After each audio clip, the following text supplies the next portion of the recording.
హరే కృష్ణ. అందరికీ కూడా మన భాగవతామృతం కార్యక్రమానికి స్వాగతం అండి. కార్యక్రమం మొదలు పెట్టే ముందు ప్రార్థనలు చేద్దాము. జయ రాధ మాధవ కుంజ బిహారీ, జయ రాధ మాధవ కుంజ బిహారీ, జయ గోపీ జన వల్లభ గిరివరధారి, జయ గోపీ జన వల్లభ గిరివరధారి, యశోదానందన బ్రజ జన రంజన, యశోదానందన బ్రజ జన రంజన, యశోదానందన బ్రజ జన రంజన, యశోదానందన బ్రజ జన రంజన, యమునా తీరా వనచారి, యమునా తీరా వనచారి, యమునా తీరా వనచారి, జయ రాధ మాధవ కుంజ బిహారీ, జయ రాధ మాధవ కుంజ బిహారీ. ఓం నమో భగవతే వాసుదేవాయ.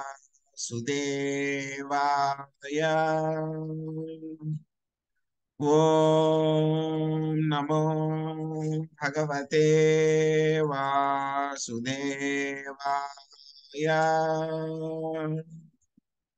ఓం నమో భగవతే వాసుదేవాయ.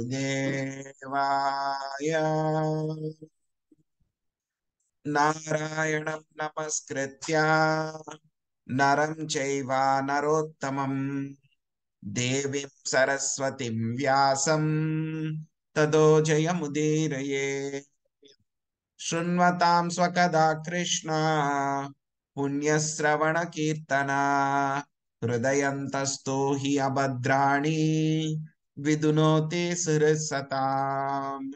నష్టప్రాయేషు అభద్రేషు నిత్యం భాగవత సేవయా, భగవతే ఉత్తమ శ్లోకే భక్తిర్భవతి నైష్టకీ.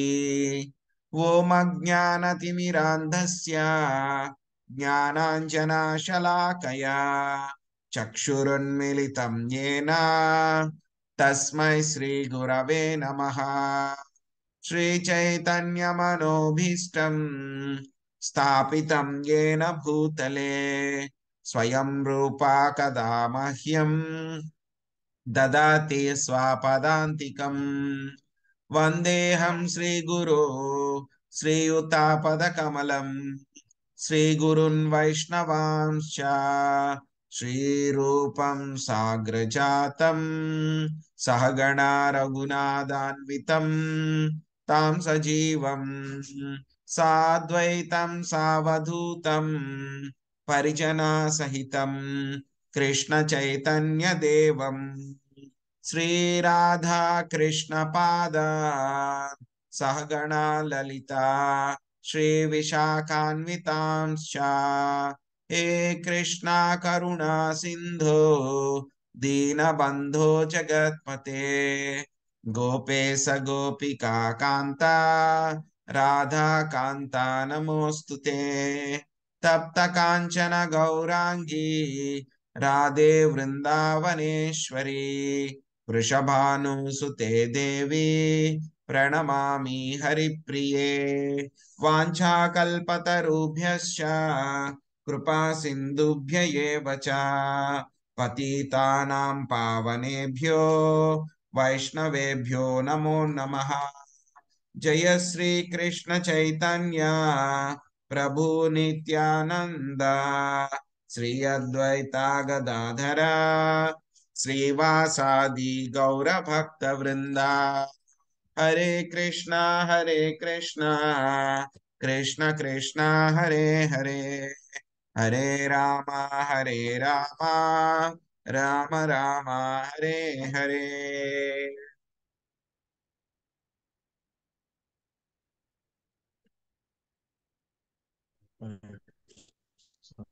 हरे कृष्ण प्रभु जी, दंडवत प्रणाम। హరే కృష్ణ హరే కృష్ణ దండవత్ ప్రణామాలు. ప్రణామాలు. హరే కృష్ణ దండవత్ ప్రణామాలు. ఈరోజు మనము శ్రీమద్ భాగవతము తృతీయ స్కందము అధ్యాయం 4వ శ్లోకం నుంచి చూద్దామండి. అహం చోక్తో భగవతా ప్రపన్నార్తి హరేణః బదరీం త్వం ప్రయాహీతి స్వకులం సంజీహీర్షుణా. భగవానుడు తనకు శరణాగతుడైన వాని ఆర్తిని హరించునట్టివాడు. అతడు తన కులమును నశింపచేయుటకు ఎవరు వాంఛించిరో ఆ దేవదేవుడే బదరికాశ్రమమునకు పొమ్మని నాకు చెప్పెను. ప్రసాద్ మాతాజీ చదవండి. హరే కృష్ణ. హరే కృష్ణ ప్రభుజీ.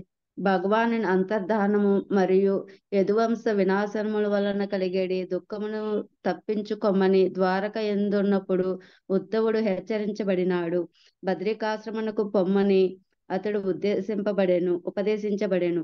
అచ్చట అతడు నరనారాయణుల సాంగత్యమును బడసి వారి భక్తి యోగ సహచర్యమున శ్రవణము, కీర్తనము, జ్ఞానము, వైరాగ్యముల ఎడ ఆసక్తిని పెంచుకొనగలుగుటయే అందులకు కారణము. హరే కృష్ణ ప్రభు. హరే కృష్ణ. సో నిన్న కూడా మనం చెప్పుకున్నాం, స్వామి వెళ్ళిపోతూ ఏం చేశారు, ఎవరైతే కనుక శుద్ధ భక్తులు ఎవరైతే ఉన్నారో ఆయనతో పాటు నిత్య పార్షదులు ఎవరైతే ఉన్నారో వాళ్ళందరినీ కూడా స్వామి ఎక్కడ తీసుకెళ్లిపోయారు, గోలోక బృందావనానికి తీసుకెళ్లిపోయారు. సో ఎవరైతే కనుక ఇంకా మిశ్రిత భక్తులు ఎవరైతే ఉన్నారో, సాధన భక్తుల్లో కూడా శుద్ధ భక్తులు కాకుండా మిశ్రిత భక్తులు ఎవరైతే ఉన్నారో వాళ్ళందరినీ కూడా వాళ్ళ లోకాలకు అందరినీ కూడా స్వామి పంపించేసిన తర్వాత ఉద్ధవుడికి మాత్రం ఒక స్పెషల్ డ్యూటీ ఇచ్చారనమాట. సో ఆయనకి ఎక్కడికి వెళ్ళమన్నారు, బదరికాశ్రమం వెళ్ళిపోమని చెప్పారనమాట. సో ఎందుకంటే కనుక బదరికాశ్రమంలో ఇప్పటికీ కూడా అక్కడ నరనారాయణ ఋషి ఉంటారనమాట అక్కడ. సో మనం వెళ్తే కనుక బద్రీనారాయణ టెంపుల్ కి వెళ్తే కనుక బదరికాశ్రమంలో అక్కడ ఉంటారనమాట. ఆ విగ్రహాలన్నీ కూడా ఉంటాయన్నమాట.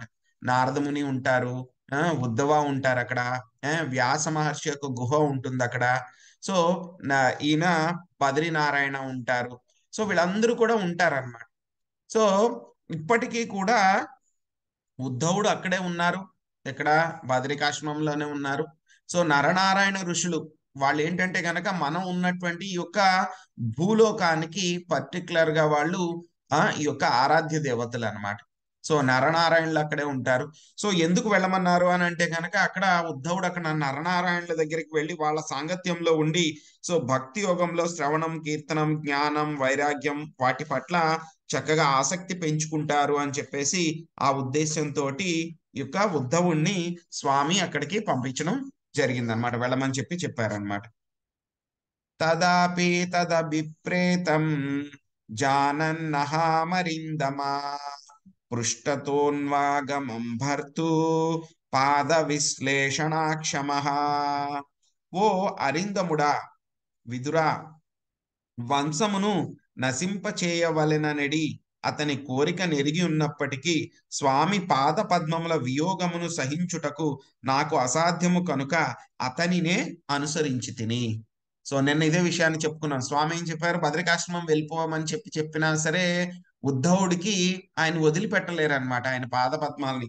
అందుకని మళ్ళీ ఆయన వెనకాలే వెళ్ళారనమాట మళ్ళీ. సో తర్వాత ఏం జరిగిందో చూద్దాం.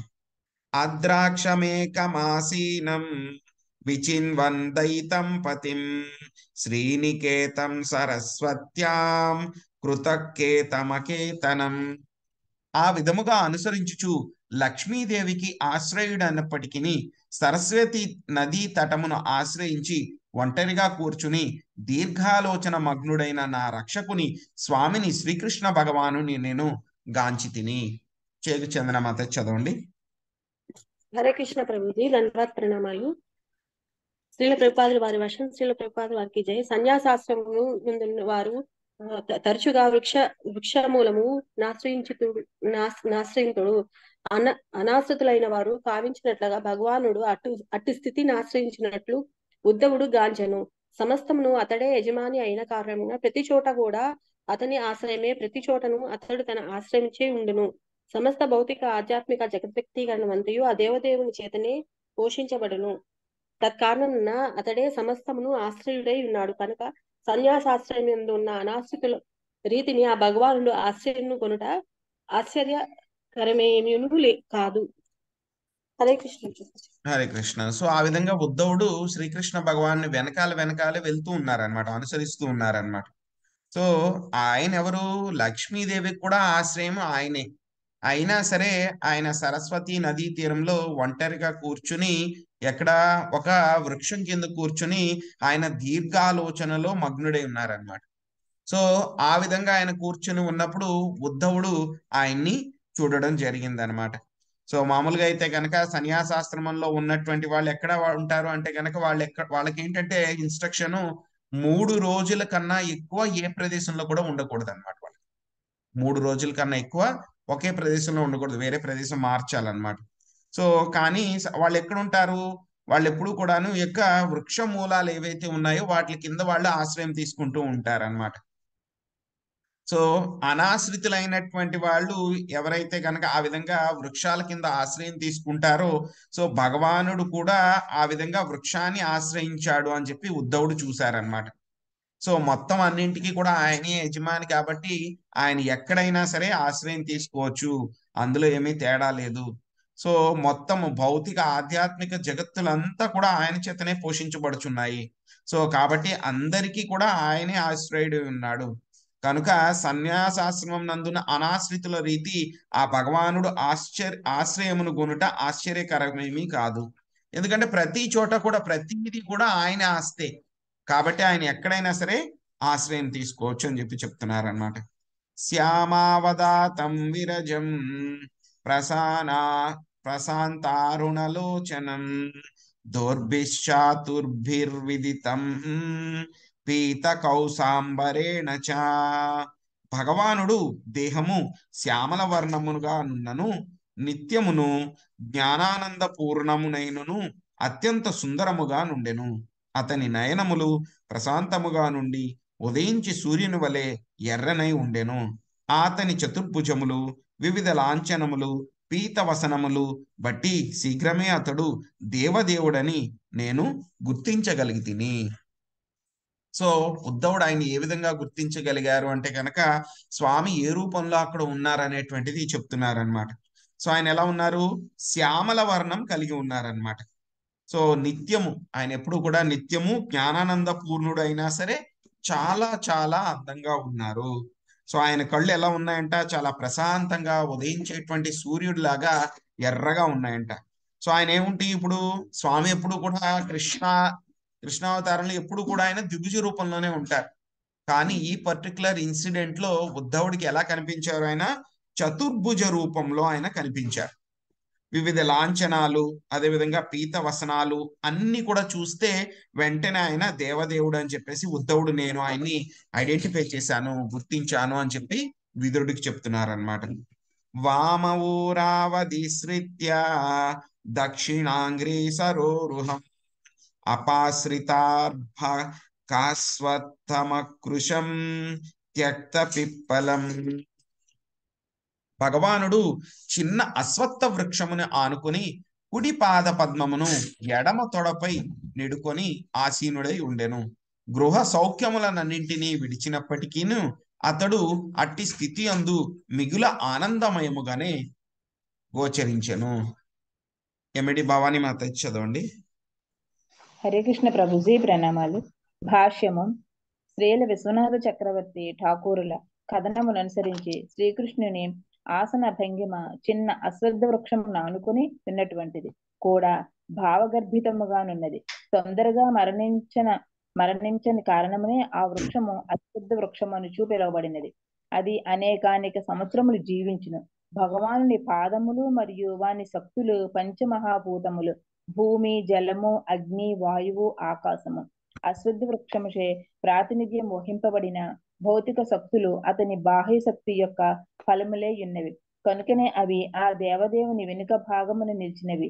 ఈ ప్రత్యేక విశ్వములన్నింటికన్నను అతి చిన్నదైన కారణమున అశ్వత్థ వృక్షము సైతము అర్భక చిన్నది అని తెలుపబడినది. ఈ ప్రత్యేకమగు చిన్న విశ్వమునందు ఆ దేవదేవుడు తన లీలలను ఇప్పుడు ముగించినాడని త్యక్వా పిప్పలం అను పదము సూచించుచున్నది. కానీ భగవానుడు పూర్ణుడును నిత్యానందమయుడును అయినందున ఏదేని విషయమును అతడు వదిలివేయట మరియు గ్రహించుట నడుమ ఎట్టి భేదము లేదు.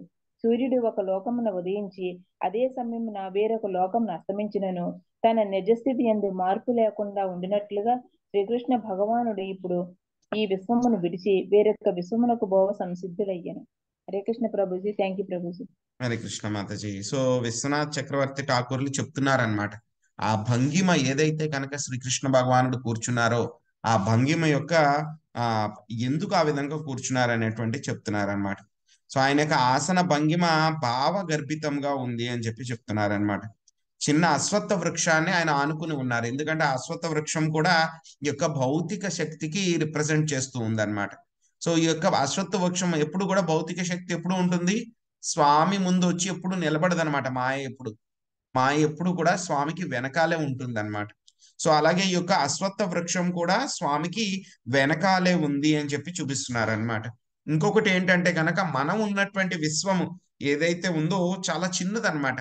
అందుకే మనకు ఉన్నటువంటి బ్రహ్మగారికి 4 తలలే ఉంటాయన్నమాట.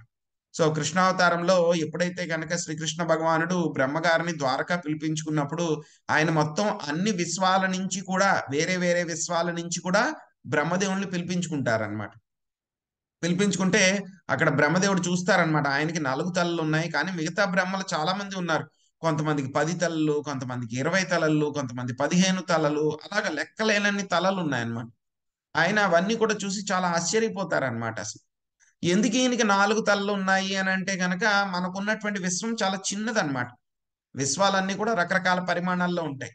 చిన్న విశ్వం కాబట్టి ఈ విశ్వానికి మేనేజ్ చేయాలంటే గనక, సృష్టించాలి, ఇవన్నీ చేయాలంటే గనక ఆయనకి 4 తలలు సరిపోతాయి కాబట్టి ఆయనకి 4 తలలే ఉన్నాయన్నమాట. మిగతా పెద్ద పెద్ద విశ్వాలు ఉంటాయన్నమాట, ఇంతకన్నా పెద్దవి 4 తలలు సరిపోవు అనమాట. అందుకని చెప్పి అక్కడ ఉండేటువంటి బ్రహ్మలకి ఇంకా ఎక్కువ తలలు ఉంటాయన్నమాట. సో ఇక్కడ ఉండేటువంటి విశ్వం ఎలాగా చాలా చిన్నది అని చెప్పి చెప్పడం కోసం అర్భక అనేటువంటి అశ్వత్థ వృక్షాన్ని అర్భక అని చెప్పి చెప్పడం జరిగిందనమాట. సో తర్వాత ఆయన ఈ యొక్క మనం ఉన్నటువంటి విశ్వంలో ఆయన లీలలను ముగించాడు అని చెప్పి చెప్పడానికి దాన్ని త్యక్వా పిప్పలం అనేటువంటి పదాన్ని వాడారనమాట. సో ఎలా అయితే గనక స్వామి ఏమైంది, ఇక్కడ ఆయన లీలలను ముగించారు అంటే కనుక ఆయన పని అయిపోయిందని కాదు. సో ఇక్కడ మనం ఉన్నటువంటి భౌతిక ప్రపంచంలో ఆయన లీలను ముగించారు. ఇక్కడ ముగించిన తర్వాత స్వామి మళ్ళీ వేరొక విశ్వంలో ఆయన లీలల్ని మళ్ళీ ప్రారంభిస్తారనమాట. సో ఎలా అయితే కనుక సూర్యుడు ఒక దేశంలో ఆయన అస్తమించాడు అని అంటే కనుక దాని అర్థం ఏంటి, ఆయన వేరే దేశంలో ఆయన ఉదయిస్తున్నాడు అని అర్థం అన్నమాట. సో సూర్యుడిలో ఎటువంటి మార్పు లేదు, కానీ ఇక్కడ మనం ఉన్నటువంటి ఒక దేశంలో చూసే వాళ్ళకి సూర్యుడు అస్తమిస్తున్నాడు అనిపిస్తుంది, ఇంకొక దేశంలో ఉండేటువంటి వాళ్ళకి సూర్యుడు ఉదయిస్తున్నాడు అని అనిపిస్తుంది.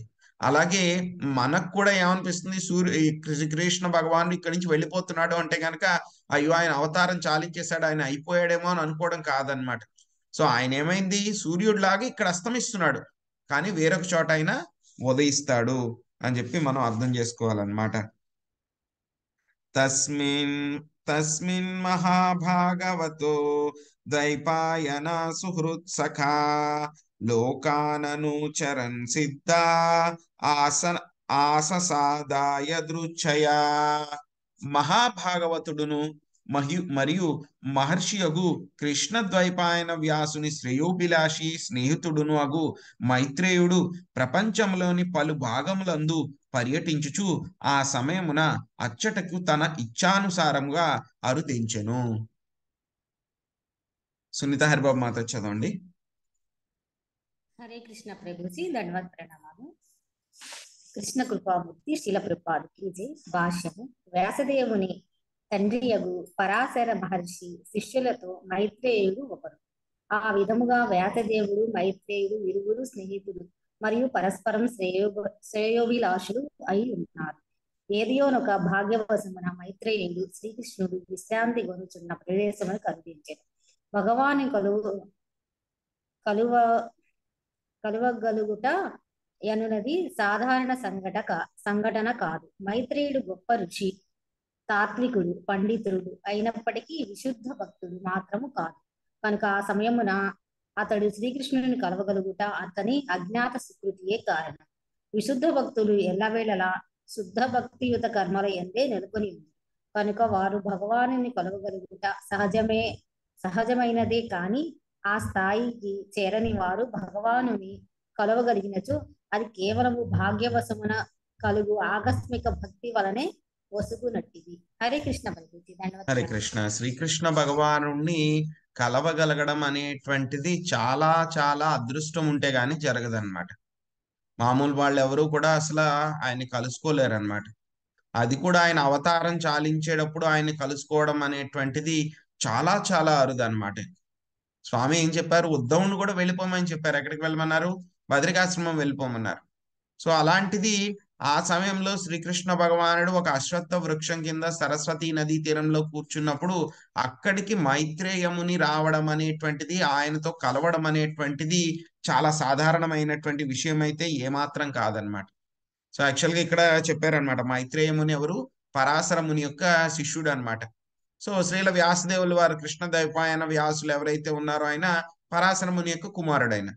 సో కాబట్టి ఆయన యొక్క శిష్యుడు, కుమారుడు. సో ఇద్దరు కూడా వాళ్ళు ఒకళ్ళకొకళ్ళు స్నేహితులు, అదే విధంగా పరస్పర శ్రేయోభిలాషులు అన్నమాట. సో అప్పుడు ఇటువంటి మైత్రేయముని శ్రీకృష్ణ భగవానుడు కూర్చున్నటువంటి ప్రదేశానికి రావడం జరిగింది. సో ఇక్కడ ఏం చెప్తున్నారంటే కనుక మైత్రేయుడు శుద్ధ భక్తుడు కాదు కానీ ఆయన పండితుడు అని చెప్పారు. శుద్ధ భక్తులు కలుసుకోవడం అంటే కనుక దానిలో చాలా అర్థం ఉంది. కానీ అంత శుద్ధ భక్తుడు కానటువంటి మైత్రేయుడు కలుసుకున్నాడు అంటే కనుక ఆయన చేసుకున్నటువంటి అజ్ఞాత సుకృతి, అంటే తెలియకుండా ఆయన చేసినటువంటి ఏదో భక్తి కార్యము, దాని వల్లనే ఆయన శ్రీకృష్ణ భగవానుడిని ఆయన అవతారం చాలించే ముందు కలవగలిగారు. సో అది కూడా ఎలా కలుగుతుందంట? భాగ్యవశమున కలుగు ఆకస్మిక భక్తి వలనే అటువంటి అదృష్టము మైత్రేయమునికి కలిగింది అని చెప్తున్నారు అనమాట. తస్యానురక్తస్య మునేర్ముకుంద ప్రమోద భావానత కందరస్య ఆశృణ్వతో మామరుగా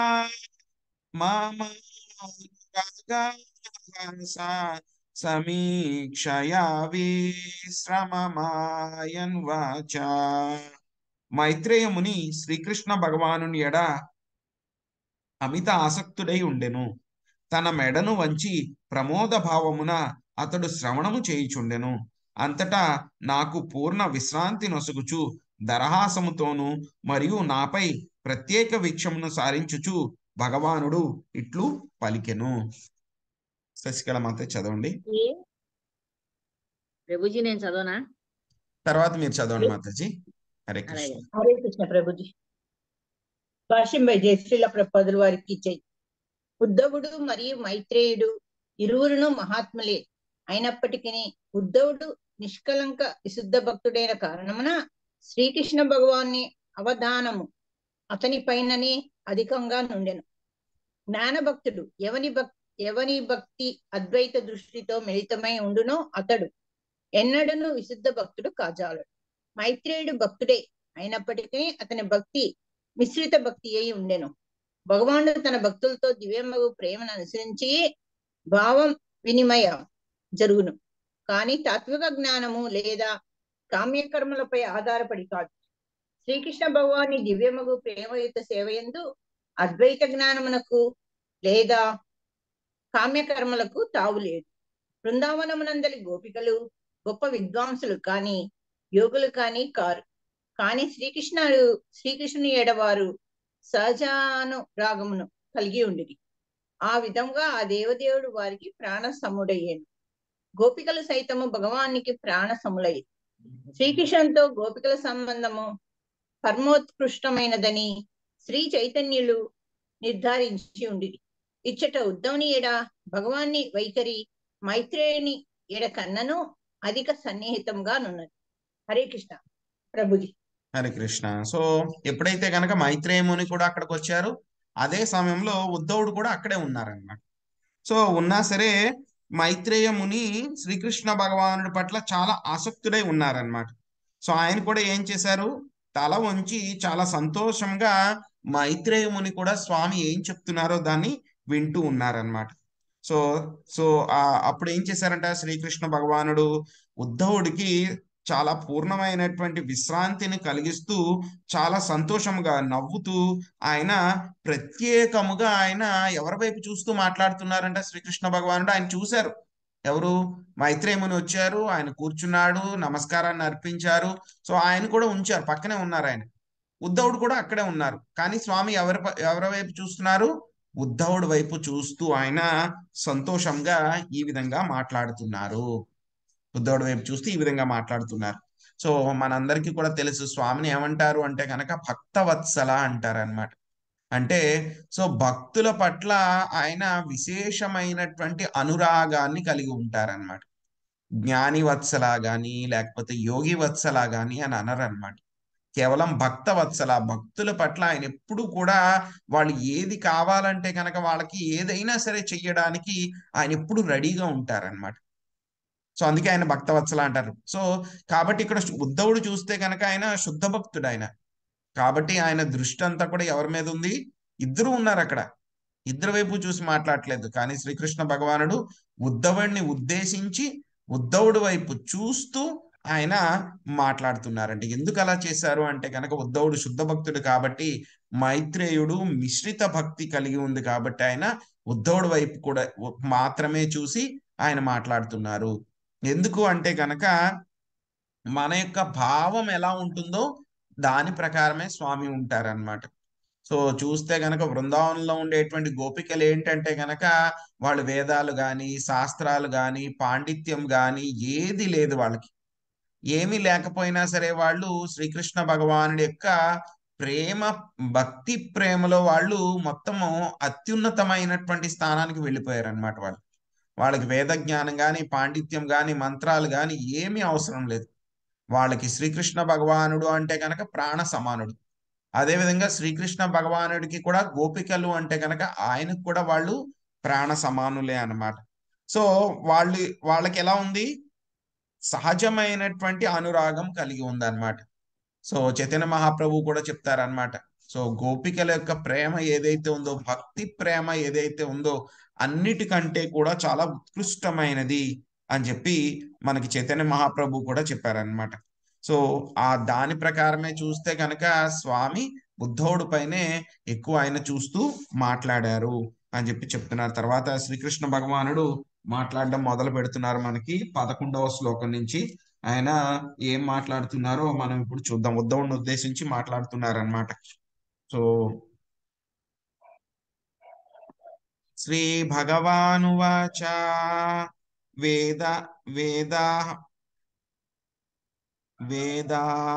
వేదాహమంతర్మన సీప్సితం తే దదామి యత్తదురవాపమన్యై సత్రే పురా విశ్వసృజాం వసూనాం మత్సిద్ధికామేన వసు త్వయేష్ట.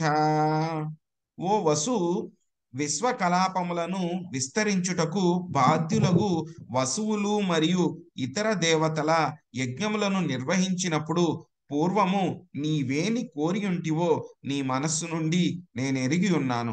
నా సాంగత్యమును పొందుటనే నీవు విశేషముగా కోరి ఉంటివి. ఇతరులకు అది పరమ దుర్లభమైనను నీకు దానిని ఒసగుదును. సుభద్ర మాతాజీ మీరు మొదటి పారాగ్రాఫ్ చదవండి. సో నాగం సునీత మాతాజీ మీరు 2వ పారాగ్రాఫ్ చదవండి. హరే కృష్ణ ప్రభుజీ. హరే కృష్ణ. శ్రీకృష్ణ భగవాన్ని నిత్య సహచరులలో ఉద్ధవుడు ఒకరు. ఉద్ధవుని ప్రధానాంశము పూర్వకాలపు అష్టవసువులలో నొకడు. విశ్వకలాపముల నిర్వహణకు బాధ్యులైన ఊర్ధ్వలోకమునందలి ఆ అష్టవసువులు దేవతలు తమ తమ జీవితపు చరమ గమ్యములను పూర్ణము చేసుకోగోర్చు పూర్వం ఒకసారి యజ్ఞమును అందించిరి. ఉద్ధవుని ప్రధాన విస్తారము ఆ సమయమున ఒకానొక వసువుగా వర్తించుచు భగవత్ సహచరుడగు అవుటను కోరి ఉండెను. ప్రతి జీవి హృదయమున పరమాత్మునిగా పరమ చైతన్యము నిలిచి ఉన్న కారణమున భగవానుడు ఆ విషయము ఎరిగి ఉండెను. ఎల్లరి హృదయములందును పరమ చైతన్యము యొక్క ప్రాతినిధ్యము ఒకటిని కలదు. ఆ ప్రాతినిధ్యమే ప్రతి జీవుని పార్శ్విక చేతనమునకు జ్ఞాపక శక్తి వసగును. పార్శ్విక చేతనముగా జీవుడు తన పూర్వజన్మలోని సంఘటనలన్నింటినీ మరచిపోను. కానీ గత జన్మమునందలి జ్ఞానాభ్యాసమును అనుసరించి ఏ విధముగా వర్తించవలెనో పరమ చైతన్యమే అతనికి గుర్తు చేయును. ఈ విషయమును భగవద్గీత పలు విధములుగా ధ్రువపరుచుతున్నది. ఏ యథామాం ప్రపద్యంతే తాం తథైవ భజామ్యహం సర్వస్య చాహం హృది సన్నివిష్టో మత్త స్మృతిర్ జ్ఞానమపోహనంచ. హరే హరే కృష్ణ. కృష్ణ హరే కృష్ణ ప్రభుజీ. హరే కృష్ణ హరే మాతాజీ. కృష్ణ ప్రభుజీ, దండవత్ ప్రణామం. హరే కృష్ణ. తనకు నచ్చినది కోరుటకు ప్రతి ఒక్కరును స్వతంత్రమును కలిగి ఉన్నారు. కానీ ఆ కోరిక దేవదేవుని చేతనే పూర్ణము కావించబడును. ఆలోచించుటకు లేదా కోరుటకు ప్రతి ఒక్కరిని స్వేచ్ఛ ఉన్నప్పటికీ జీవుని కోరిక నెరవేరుట అన్నది దేవదేవుని సంకల్పము పైననే ఆధారపడి ఉండును. అదే విషయము మనుజుడు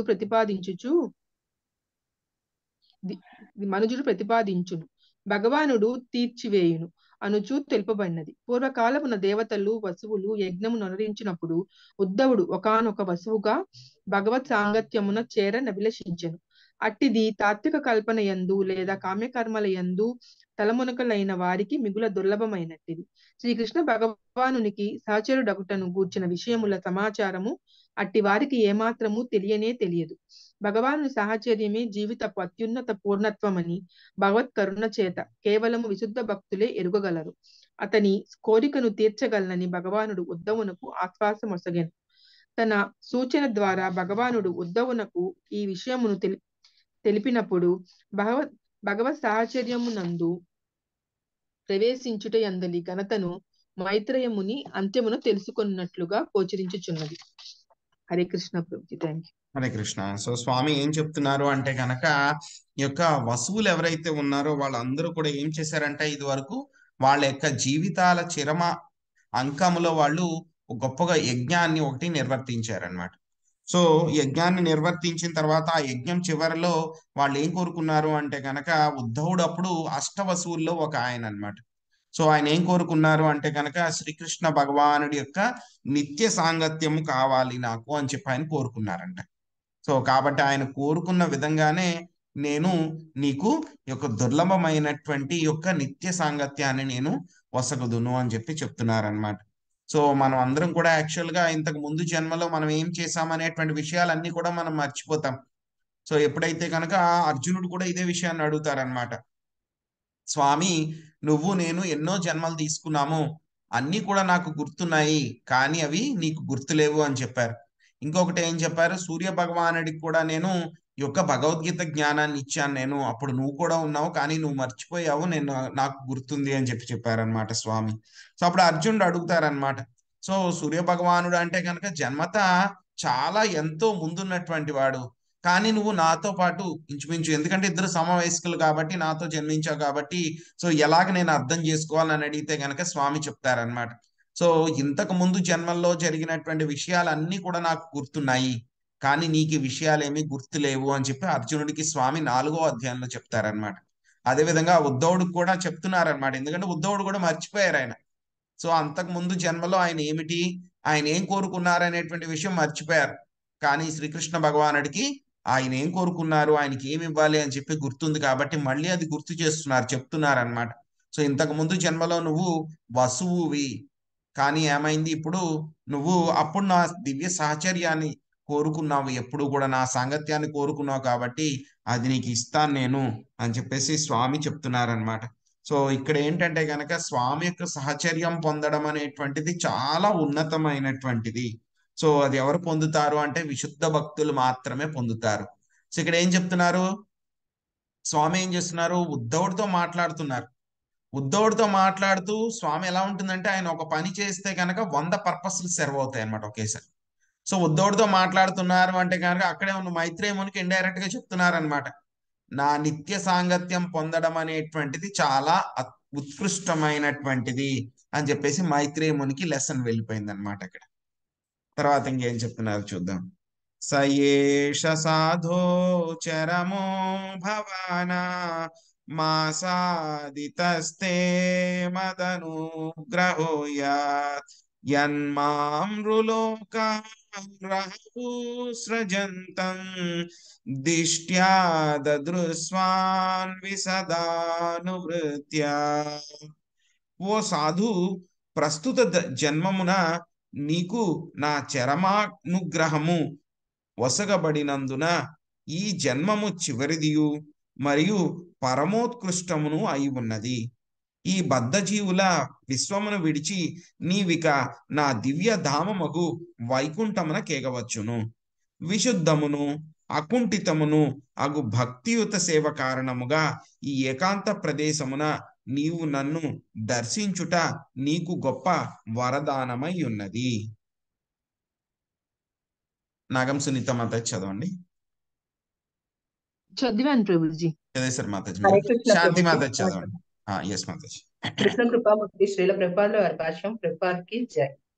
పూర్ణ జీవుడు ముక్త స్థితి యందు ఉన్నట్టి వాడు ఎరిగి ఉంటున్నంతటి భగవద్ విజ్ఞానము మనుజుడు పూర్తిగా తెలుసుకున్నప్పుడు వైకుంఠ లోకములు విలసితమై ఉన్న ఆధ్యాత్మికాకాశమునందు ప్రవేశించుటకు అనుమతింపబడును. ఈ విశ్వవాసుల దృష్టి నుండి అంతర్ధానము కాబోవచ్చు శ్రీకృష్ణ భగవానుడు ఏకాంత స్థానమున కూర్చొని ఉండెను. ఆ సమయం అందును భగవాను చూడగలిగినంతటి భాగ్యమును ఉద్ధవుడు పొందెను. ఆ విధముగా అతడు వైకుంఠ లోకమునకు చేర భగవద్ అనుమతిని బడసెను. భగవానుడు సర్వకాలములందు సర్వత్రా నిలిచియుండును. అతని ఆవిర్భావ అంతర్ధానములు కేవలము ఒకానొక విశ్వవాసుల అనుభవము మాత్రమే. అతడు సూర్యుని వంటి వాడు. సూర్యుడు ఆకాశమునందు ఆవిర్భూతుడు లేదా అంతర్హితుడు కాబోడు. ఉషకాలమున సూర్యుడు ఉదయించుట, సంధ్యా సమయమున అతడు అస్తమించుట అనునవి కేవలము జనుల అనుభవం నందు మాత్రమే కలదు. అనగా దేవదేవుడు ఏకకాలమున వైకుంఠమునందును మరియు వైకుంఠపు అంతర్బాహ్యములందును సర్వత్రాను విలసితుడై ఉండును. Thank you Prabhuji. Hare Krishna. Hare Krishna. So ఏం చెప్తున్నారు ఇప్పుడు ఉద్ధవుడిని ఉద్దేశించి చెప్తున్నారనమాట. సో నువ్వు అప్పుడు ఏం కోరుకున్నావు? నా నిత్య సాహచర్యం కావాలి అని చెప్పి నువ్వు కోరుకున్నావు. సో కాబట్టి ఏం చెప్తున్నారు, ఈ యొక్క జన్మ నీకు ఈ యొక్క చరమానుగ్రహము వసగబడినందున ఈ జన్మము నీకు చివరిది. ఉద్ధవుడికి చెప్తున్నారనమాట, ఈ భౌతిక ప్రపంచంలో నీకు ఇది చివరి జన్మ మరియు చాలా పరమ ఉత్కృష్టముగాను ఉంది. సో కాబట్టి నువ్వేం చేయాలి? ఈ యొక్క బద్ధ జీవుల యొక్క విశ్వాన్ని విడిచి నా దివ్యధామమైనటువంటి వైకుంఠానికి వెళ్ళవచ్చు. నువ్వు విశుద్ధము అకుంఠితమైనటువంటి భక్తి సేవ వలన ఏకాంత ప్రదేశంలో నీకు నన్ను దర్శించేటువంటిది ఈ గొప్ప వరదానం నీకు కలిగింది అని చెప్పి స్వామి చెప్తున్నారు అనమాట ఉద్ధవుడికి. సో అంటే మనం చెప్పుకున్నాం, సో ఎవరైతే కనుక నిత్య సిద్ధులు ఎవరైతే ఉంటారో, అంటే స్వామితో నిత్య పార్షదులు ఎవరైతే ఉంటారో, అర్జునుడు ఇలాంటి వాళ్ళందరూ స్వామితో పాటు వస్తారు, మళ్ళీ వైకుంఠానికి వెళ్ళిపోతారు. కొంతమంది ఏంటంటే గనక సాధన భక్తులు ఉంటారు. సాధన భక్తుల్లో కూడా పెర్ఫెక్షన్ సాధించిన వాళ్ళందరూ ఉంటారు. వాళ్ళందరికీ కూడా ఏంటంటే కనుక వైకుంఠానికి డైరెక్ట్ గా వెళ్ళిపోయే ముందు స్వామితో పాటు భూప్రపంచంలో ఈ భూలోకాల్లో ఏవైతే కనుక విశ్వాల్లో ఉన్నాయో వాటిల్లో మళ్ళీ అవతారాల్లో పాత్ర పోషించడానికి అవకాశం వస్తుంది అన్నమాట. సో అలాగే ఉద్ధవుడు కూడా అంతకు ముందు జన్మలోనే ఆయన పెర్ఫెక్షన్ సాధించారు. ఆయన వసువు కింద ఉన్నప్పుడు నిత్య సహచర్యం కోరుకున్నప్పుడు అప్పుడు వైకుంఠానికి వెళ్ళలేదు. ఆయన ఏం చేశారు? స్వామి అవతారం వచ్చినప్పుడు ఆ అవతారంతో పాటు ఆయన ఉద్ధవుడి యొక్క పాత్రని పోషించారు. ఎప్పుడు కూడా స్వామితో పాటే ఉండేవాడు అనమాట ఉద్ధవుడు. ఆ పాత్రలో ఆయన ఉన్న తర్వాత స్వామి ఏం చేస్తున్నారు అంటే అప్రెంటిస్ చేయడం అనమాట. ఎలా అయితే కనుక డాక్టర్ 4 సంవత్సరాలు చదువుకున్నారు అనుకోండి, డాక్టర్ ఎంబీబీఎస్ చదువుకుంటే కనుక ఏం చేస్తారు, 1 year 5 సంవత్సరాలు ఉంటుంది వాళ్ళకి చదువు. చివరి సంవత్సరం ఏం చేస్తారు అంటే కనుక వాళ్ళు అప్రెంటిస్ చేస్తారు. అంటే ఏదో ఒక హాస్పిటల్లో వేరే డాక్టర్ గారి కింద వాళ్ళు ఏ విధంగా పేషెంట్స్ ని ట్రీట్ చేయాలి అని చెప్పి అదంతా అప్రెంటిస్ చేస్తారనమాట. అప్రెంటిస్ కూడా సక్సెస్ గా పూర్తయిన తర్వాతే వాళ్ళకి ఎంబీబీఎస్ డిగ్రీ ఇస్తారనమాట. సో అలాగే శుద్ధ భక్తులు వైకుంఠానికి పొందాల్సినటువంటి ఎక్స్పీరియన్స్ అంతా కూడా వచ్చేసినా సరే వాళ్ళకి ఏంటి అప్రెంటిస్షిప్ ఒకటి నడుస్తుంది అనమాట స్వామి యొక్క లీలల్లో ఈ భూ ప్రపంచంలో. సో అది అప్రెంటిస్షిప్ అయిపోయిన తర్వాత వాళ్ళని కూడా స్వామి వైకుంఠ లోకాలకు తీసుకెళ్లిపోతారనమాట. సో ఉద్ధవుడు కూడా ఇంకా అప్రెంటిస్షిప్ పూర్తి అయిపోయింది ఇక్కడ. సో చెప్తున్నారు స్వామి ఇదే నీ చివరి జన్మ, నువ్వు ఇంకా వైకుంఠానికి వెళ్ళిపోవచ్చు అని చెప్పేసి చెప్తున్నారు అనమాట. సో స్వామి వెళ్ళిపోవడం అనేటువంటిది ఏంటి అని చెప్పి మనం ఆల్రెడీ చెప్పుకున్నాం అనమాట. సూర్యుడు ఉదయించడం అస్తమించడం అనేటువంటిది ఒక ప్రదేశంలో ఉండేటువంటి వాళ్ళకి ఆ మార్పు ఉంటుంది.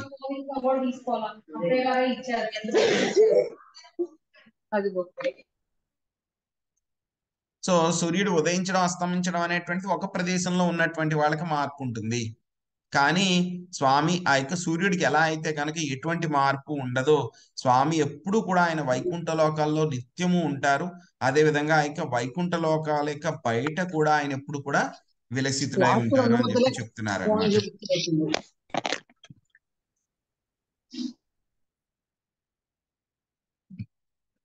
పురామయా ప్రోక్తమజాయనాభ్యే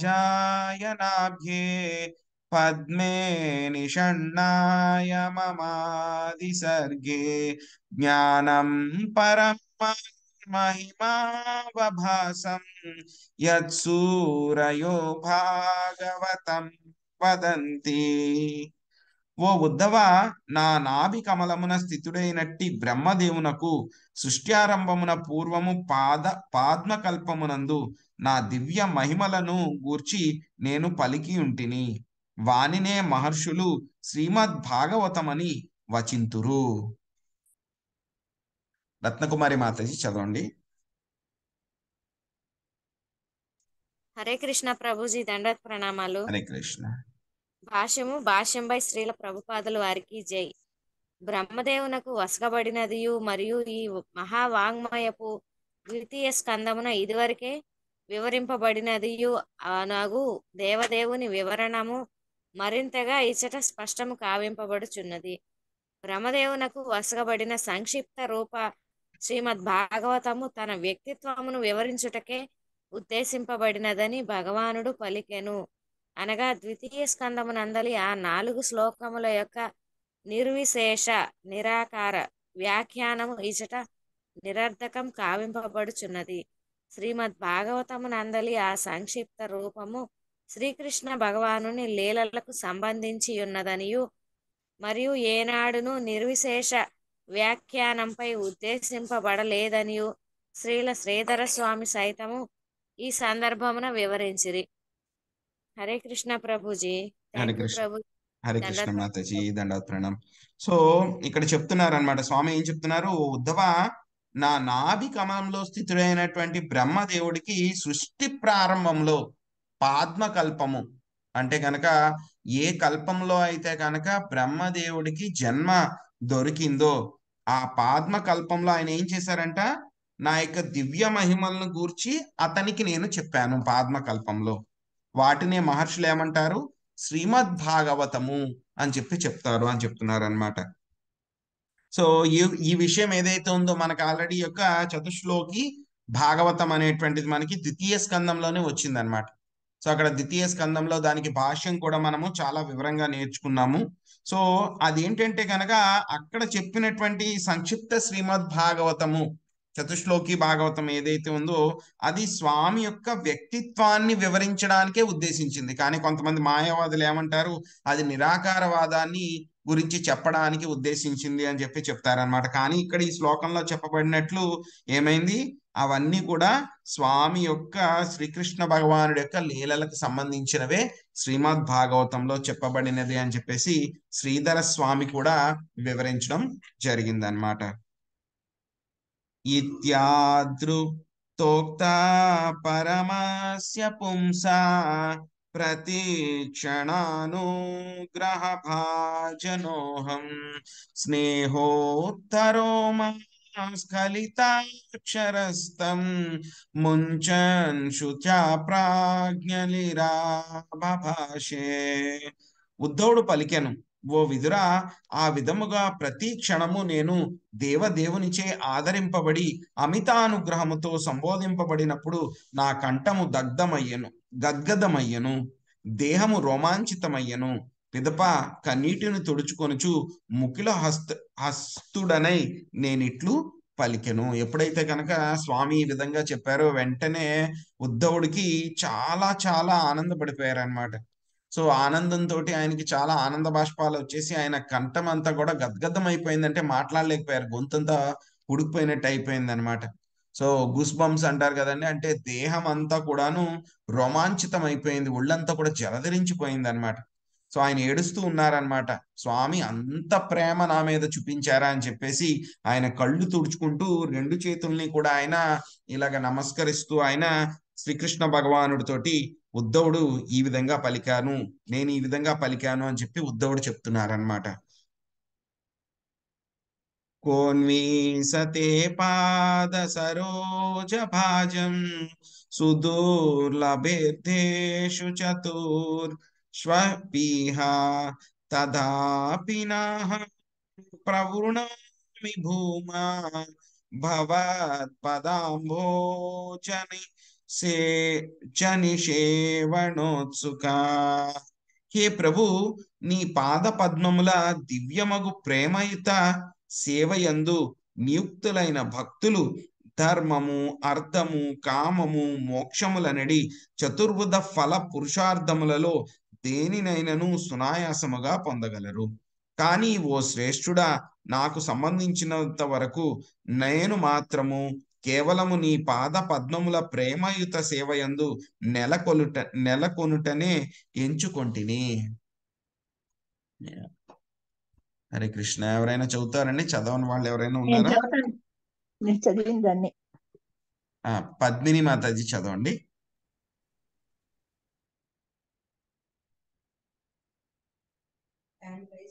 హ్యాండ్ రైజ్ చేశారు. పద్మిని మాతాజీ చదవండి.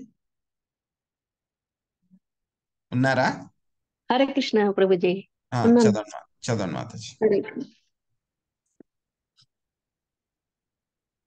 15 శ్రీల ప్రభుపాదికి జై. వైకుంఠ లోకమునందు భగవానుని సాంగత్యమును బడిసిన వారు ఆ దేవదేవుని రూపలక్ష్యములన్నింటినీ పొంది విష్ణు భగవాను వలనే గోచరింతురు. అటువంటి ముక్తి సారూప్య ముక్తి 5 విధములగు ముక్తులలో ఒకటి అనబడును.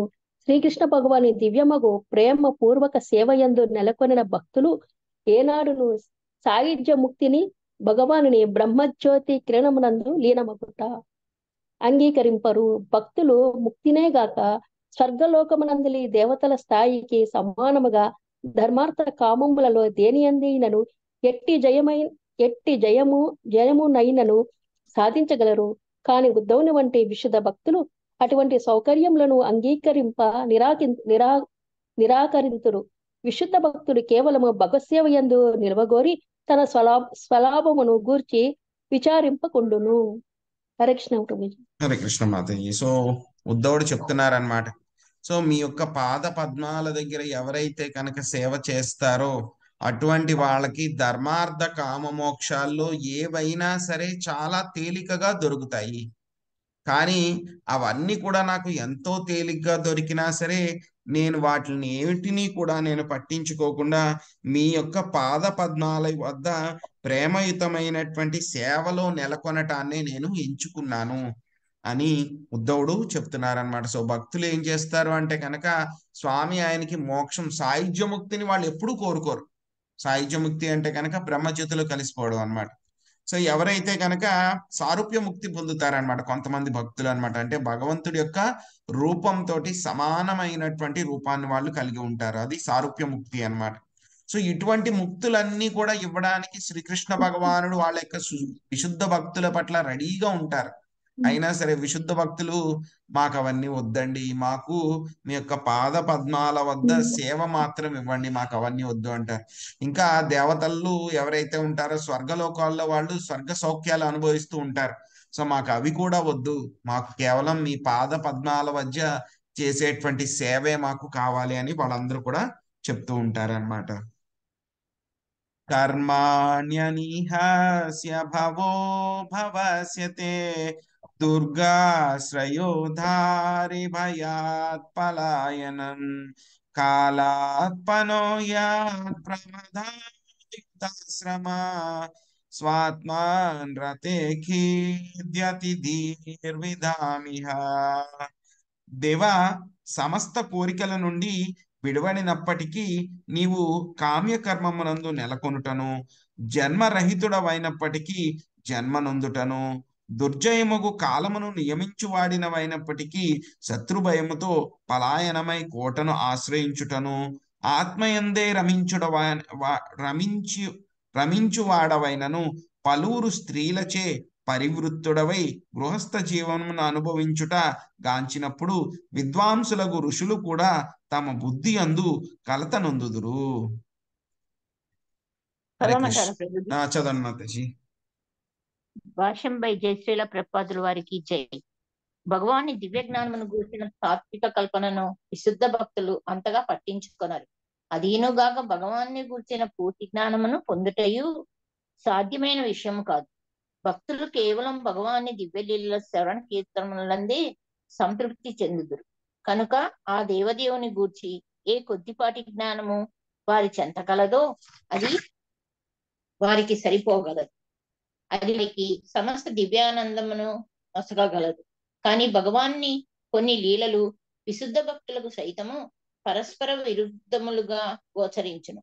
కనుకనే ఉద్ధవుడు ఆ దేవదేవుని లీలల ఎందలి కొన్ని పరస్పర విరుద్ధ సంఘటనలను గూర్చి అడుగుచున్నాడు. భగవానుడు స్వయంగా అనరించవలసినది ఏదీనో లేదని వర్ణితమైనది. భౌతిక జగత్తు సృష్టి మరియు పోషణమునందు భగవానుడు చేయవలసింది ఏదీనో లేనందున అది వాస్తవమే అయి ఉన్నది. అయినచో విశుద్ధ భక్తుల రక్షణం కొరకు అతడు స్వయముగా గోవర్ధన పర్వతం నెత్తేననేది విషయము వినుటకు విరుద్ధంగా గోచరించను. శ్రీకృష్ణుడి పరబ్రహ్మము, పరతత్వము, పూర్ణ పురుషోత్తముడు అయి ఉన్నాడు. అతడే మానవుని రూపమున అవతరించను. అట్టి రూపమున అతడు అన్ని దివ్య కర్మలను కలిగి ఉండుట పట్ల ఉద్ధవుడు సందేహితుడయ్యను. పూర్ణ పురుషోత్తమునకు భగవానునకు మరియు నిరాకార బ్రహ్మమునకు ఎట్టి భేదము లేదు. అయినచో నిరాకార బ్రహ్మము భౌతికముగా కాని లేదా ఆధ్యాత్మికంగా కాని చేయవలసిన దేదీను లేదని చెప్పబడినప్పుడు భగవానుడు ఏల పలుకార్యమును చేయవలసి ఉండును. భగవానుడు జన్మరహితుడైన చో దేవకి వసుదేవులకు ఎట్లు పుత్రునిగా జన్మించెను? పరమ భయదాయకమగు కాలమునకు సైతము అతడు భయమును కలిగించువాడు. అయినప్పటికీ ఆ దేవదేవుడు జరాసంధునితో యుద్ధమును వెరచి కోట యందు దాగుకొనెను. ఆత్మయందే పూర్ణుడైన వాడు పలువురు స్త్రీల సాంగత్యమున ఆనందమునెట్లు గొనును. భార్యలను కూడి సాధారణ గృహస్థిని వలె కుటుంబ సభ్యులు, సంతానము, బంధువులు, తల్లిదండ్రుల వంటి వారి సాంగత్యమున ఎట్లో ఆనందించును. బాహ్యమునకు పరస్పర విరుద్ధములుగా గోచరించుచు ఈ సంఘటనలు గొప్ప విద్వాంసులను సైతము మోహపరచును. వారు ఆ విధంగా మోహితులై అకర్మణత్వం సత్యమా లేక అతని కర్మలు కేవలము అనుకరణల అనేది విషయమును అవగతము చేసుకొన జాలరు. శ్రీకృష్ణ భగవానుకు ఎట్టి లౌకిక విషయంతోనూ సంబంధం లేదంటే దీనికి పరిష్కారం అతని కర్మలన్నీనో దివ్యములు. లౌకిక కల్పనాపరులకు ఇది అవగతం కాబోదు. వారికి తప్పక ఒక రకము భ్రాంతి అయి కలగలదు. కానీ దివ్యులకు భక్తులకు దీని యందు ఆశ్చర్యకరమేదీనూ లేదు. పరతత్వ బ్రహ్మభావం అన్నది నిక్కముగా సమస్త లౌకిక కర్మల నిరసనయే. కానీ పరబ్రహ్మ భావము దివ్య కర్మలతో నిండి ఉన్నది. అనగా బ్రహ్మ భావనము, పరబ్రహ్మ భావనము నడుమగల భేదమును ఎరిగిన వాడే నిజమైన ఆధ్యాత్మికవాది. అటువంటి ఆధ్యాత్మికులకు ఇటువంటి విమోహము కలగదు. మహర్షులు మరియు దేవతలు సైతము నా కర్మలను గూర్చి దివ్య శక్తులను గూర్చి ఎరుగచాలరు అని శ్రీకృష్ణ భగవానుడే స్వయంగా భగవద్గీత 10.2 యందు ప్రకటించి ఉన్నాడు. ఆ దేవదేవుని కర్మలను గూర్చిన సరి అయిన వివరణము భీష్మ పితామహుని ద్వారా ఇట్లు పొసగబడినది. శ్రీమద్ భాగవతము 1.9.16 నహస్య కర్హిచిద్రజాం పుమాన్ వేద విధిస్తదం యద్విఘ్నస్య యుక్త ముహ్యంతి కవయోపి. Hare Krishna Prabhuji. Hare Krishna Mataji, thank you. So you. స్వామి యొక్క లీలల్లో ఏవైతే ఉన్నాయో అవి ఒక్కొక్కసారి ఈ గొప్ప గొప్ప విద్వాంసులు పండితులు ఎవరైతే ఉన్నారో, ఋషులు ఉన్నారో, వాళ్ళకి కూడా చాలా కన్ఫ్యూజ్ అయిపోతాయి అన్నమాట. ఆయన చేసేటువంటి లీలలు, ఆయనకి సంబంధించినటువంటి అట్రిబ్యూట్స్ చూస్తే కనుక యాక్చువల్గా ఎవరైతే కనుక శుద్ధ భక్తులు కారో వాళ్ళకి ఏమవుతుందంటే కనుక స్వామి గురించి వాళ్ళు థియరిటికల్ గా తెలుసుకుంటారనమాట. సో విద్వాంసులు పాండిత్యం అన్నమాట ఎవరికైతే ఉంటుందో వాళ్ళు థియరిటికల్ గా తెలుసుకుంటారు. సో ఏమని తెలుసుకుంటారు, స్వామి ఎప్పుడు కూడాను అన్ని రకాలైనటువంటి కర్మలకి కూడా ఆయన అతీతుడు అని చెప్పి తెలుసుకుంటారు. కానీ ఆయన ఏం చేస్తున్నారు, అవతారాలు తీసుకుంటున్నప్పుడు అన్ని రకాలైనటువంటి కామ్య కర్మలు కూడా చేస్తున్నారు. వివాహం చేసుకుంటున్నారు, పిల్లల్ని పోషిస్తున్నారు, ఆయన పిల్లలకి మళ్ళీ పెళ్లి సంబంధాలు చేస్తారు, మళ్ళీ మనవల్ని చూసుకుంటారు, అన్ని పనులు కూడా చేస్తున్నారు కామ్య కర్మలు. మళ్ళీ తర్వాత ఏంటి, ఆయనకి వేదాల్లో చెప్పబడింది అనమాట, ఆయనకి జన్మ అనేటువంటిదే ఉండదు, ముసలితనము జన్మ అనేటువంటిదే ఉండదు అని చెప్పారు. మరి అలాంటిదని చెప్పినప్పుడు ఆయన దేవకి వసుదేవులకి మళ్ళీ పుట్టడం ఏమిటి, ఆయన జన్మ తీసుకోవడం ఏమిటి, అదొక కన్ఫ్యూజన్. సో ఆ తర్వాత మళ్ళీ ఏమిటి, ఆయన భయానికే భయం కలిగించేటువంటి వ్యక్తి అన్నమాట. ఎవరు ప్రతి ఒక్కళ్ళు కూడా భయపడేది ఎవరికి అండి, యముడికి అన్నమాట. అటువంటి యముడికి కూడా భయం కలిగించేటువంటి వ్యక్తి శ్రీకృష్ణ భగవానుడు. మరి ఆ విధంగా భయానికే భయం కలిగించేటువంటి శ్రీకృష్ణ భగవానుడు ఏం చేశాడు, ఆయన మధురలో ఉన్నటువంటి రాజ్యాన్ని వదిలిపెట్టి మధురలో ఉన్నటువంటి జనులందరినీ కూడా తీసుకుని వెళ్ళిపోయి సముద్ర గర్భంలో ఒక కోటలో వాళ్ళందరినీ పెట్టి ఆయన ఉండడం జరిగింది.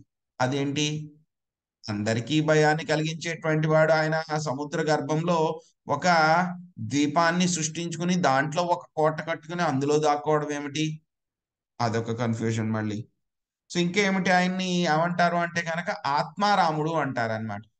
ఆత్మారామ ఆనందరమణ అన్నమాట, ఆత్మారాముడు అంటారు. సో అంటే మొత్తం ఆనందాన్ని అంతా కూడా ఆయనలో ఆయన పొందగలరు అనమాట. ఆయనకి ఆనందం ఇవ్వాలి అని అంటే కనుక బయట నుంచి వేరే ఏమీ కూడా ఆయనకు అవసరం లేదు. ఆయనకి ఆనందం కావాలి అని అంటే కనుక బయట నుంచి ఏమీ కూడా అవసరం లేదు ఆయనకి, మొత్తం అంతా కూడా ఆయనలోనే ఉంది. మరి అలాంటి ఆయన వేరే రకమైనటువంటి స్త్రీలతో అందరితోనూ కలిసి ఆయన గృహస్థ జీవనాన్ని ఎందుకు అనుభవిస్తున్నారు ఆయన? ఇటువంటి విషయాలు ఏవైతే కనుక ద్వంద్వాలు ఉన్నాయో అవన్నీ కూడా గొప్ప గొప్ప పండితులు విద్వాంసులు ఎవరైతే ఉన్నారో వాళ్ళకి కూడా కన్ఫ్యూషన్ వస్తాయి అన్నమాట. సో ఈ విధమైనటువంటి తాత్వికమైనటువంటి కల్పనలు, జ్ఞానానికి గురించినటువంటి తాత్విక కల్పనలను విశుద్ధ భక్తులు ఎప్పుడు కూడా పట్టించుకోరు అనమాట. వాళ్ళకి ఏంటి, స్వామి లీలలు ఎలా చేస్తున్నారు, స్వామి లీలలు ఏ విధంగా చేశారు, దాన్ని ఎలా తలుచుకోవాలి, స్వామికి ఏ విధంగా సేవ చేయాలి, ఎంతసేపు ఇలాగే ఆలోచిస్తారు. కానీ స్వామికి అవి ఉన్నాయా ఇవి ఉన్నాయా, స్వామి ఆ విధంగా ఉండాలా ఈ విధంగా ఉండాలా అని చెప్పి వాళ్ళు ఏమి ఒక థియరిటికల్ గా వాళ్ళు ఆలోచించరు. ఎందుకంటే కనుక వాళ్ళు ఎప్పుడు కూడా స్వామి యొక్క దివ్య లీలలు జరుగుతూ ఉంటాయో వాటిని వింటూ చాలా ఆనందంగా సంతోషంతో ఉంటారన్నమాట.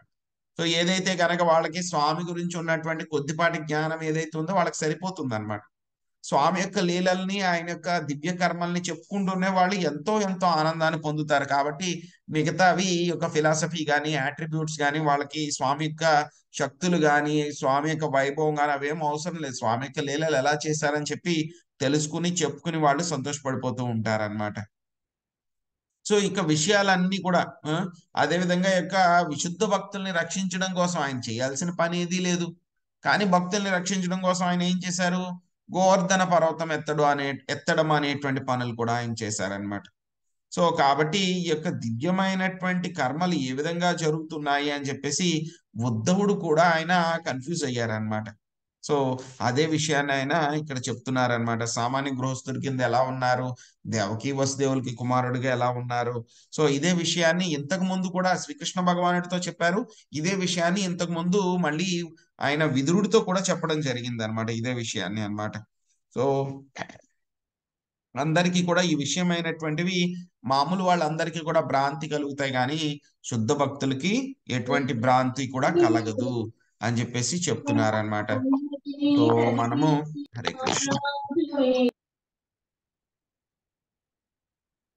సో ఈ రోజు మనం ఇక్కడ దాకా నేర్చుకుందామండి. మళ్ళీ మనము రేపు కంటిన్యూ చేసుకుందాము. రేపు అంటే గనక సోమవారం కంటిన్యూ చేసుకుందామండి మన యొక్క శ్రీమద్ భాగవత శ్రవణము. హరే కృష్ణ. హరే కృష్ణ ప్రభుజీ. భీష్ముడు కూడా అష్ట వసువులలో ఒకళ్ళు కదా. అవును మాతాజీ, ఆయన కూడా అష్ట వసువుల్లో ఒక ఆయన. ఉద్ధవుడు కూడా వసువులలో ఒక ఆయన. అవునండి.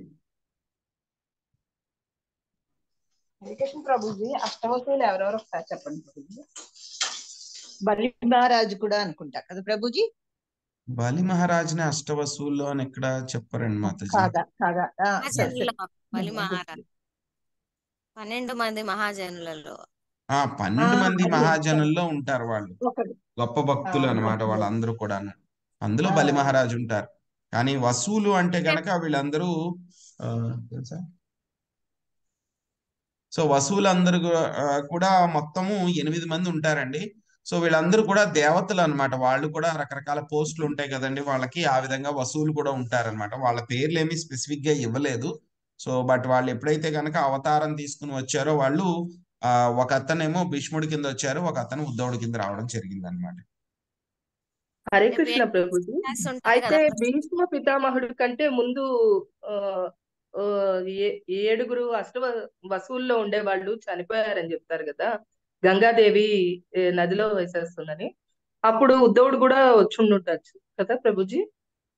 అది తెలియదు మాతాజీ, ఆ లింక్ ఏంటి అని చెప్పి తెలియదు మాతాజీ. ఇప్పుడు భీష్మ పితామహుడికి మనమడు అవుతాడు కదా ప్రభుజీ ఈయన ఉద్ధవుడు అని. అంటే ప్రస్తుతం ఉన్న రిలేషన్షిప్ చూసుకుంటే కనుక మనవడే అవుతాడు. ఎందుకంటే అర్జునుడుతో పాటు ఉన్న సేమ్ లెవెల్ కదా వాళ్ళు, సమకాలీనులు అన్నమాట. కృష్ణుడు, అర్జునుడు, ఉద్ధవుడు అందరూ కూడా ఏమవుతారు, వాళ్ళు మేనత్త మానమామ బిడ్డలు అవుతారు అనమాట వాళ్ళందరూ కూడా. సో కాబట్టి సో భీష్ముడికి అర్జునుడు మనవడు కాబట్టి ఉద్ధవుడు శ్రీకృష్ణుడు కూడా ఆయనకి ఆ సంబంధం ప్రకారం చూస్తే మనవాళ్ళ కింద అవుతారన్న. ప్రభుజీ నాకు ఒక డౌట్ ప్రభుజీ. నిన్న చదువుకున్నాం మనం 3వ అధ్యాయం 3వ శ్లోకంలో ఇది చాప్టర్ లో బియ్యంతో కూడా వాళ్ళు ఇది మధును తయారు చేసి సేవించినట్లుగా మనం చదువుకున్నాం నిన్న. అంటే బియ్యం కూడా అప్పుడు మత్తు పదార్థం కింద వస్తుందంటారా? లేదు మాతాజీ, బియ్యం మత్తు పదార్థం కాదు మాతాజీ. బియ్యము అదే విధంగా యొక్క పాలు, పెరుగు, అదే విధంగా తేనె తోటి ఆ కాంబినేషన్ తోటి వారుణి అనేటువంటి ఒక డ్రింక్ తయారు చేస్తారంట అది. సో ఆ కాంబినేషన్ లో యాక్చువల్ గా ఏంటంటే కనుక ద్రాక్ష పళ్ళ నుంచి ఏం చేస్తారు, వైన్ తయారు చేస్తారు. సో అలాగని చెప్పి ద్రాక్ష పళ్ళు వైన్ తయారు చేస్తున్నారు కదా అని చెప్పి మనం తినడం మానేస్తామా, స్వామికి పెట్టడం మానేస్తామా? మానం కదా. సో అదేంటంటే కనుక వేరే ప్రాసెస్. ఇంకా చూస్తే కనుక లిక్కర్ అంతా తయారు చేసేది ఎక్కడి నుంచి తయారు చేస్తారు, ఆ యొక్క చెరుకు రసం దగ్గర నుంచి వచ్చినటువంటి మొలాసిస్ వాటితోనే తయారు చేస్తారు. అలాగని చెప్పి మనం పంచదార తినడం మానేస్తున్నామా, చెరుకు రసం బెల్లం తినడం మానేస్తున్నామా? తినట్లేదు కదా. సో అలాగే వారుని డ్రింక్ రైస్ నుంచి చేస్తున్నారు కదా అని చెప్పేసి మనం అన్నం తినడం మానేయలేము. తాటి కాయల నుంచి కళ్ళు అదేండి. అలా అని చెప్పేసి మనము ముంజికాయలు కానీ లేకపోతే కనుక తాటి చెట్లు వచ్చే ప్రోడక్ట్స్ కానీ మనం తాగట్లేదు, మానేయట్లేదు కదండి. సో అలాగే అనమాట. సో ఆ ప్రొడక్ట్స్ నుంచి దాన్ని ఎప్పుడైతే కనుక దాని ఎఫెక్ట్లు మారిపోతాయో వాటిని మనం తీసుకోమన్నమాట. అంతే అండి. హరే కృష్ణ ప్రభుజీ. రేపు ఏకాదశి క్లాస్ రేపు తీసుకుంటున్నారా? రేపు ఏకాదశి క్లాసు లేదు మాతాజీ. సో ఎందుకంటే తనకి కొంచెం నీరసంగా ఉందన్నమాట, అందుకని లేదు రేపు. ఓకే అలాగే ప్రభుజీ. హరే కృష్ణ. హరే కృష్ణ ప్రభుజీ. ధన్యవాద ప్రణామం.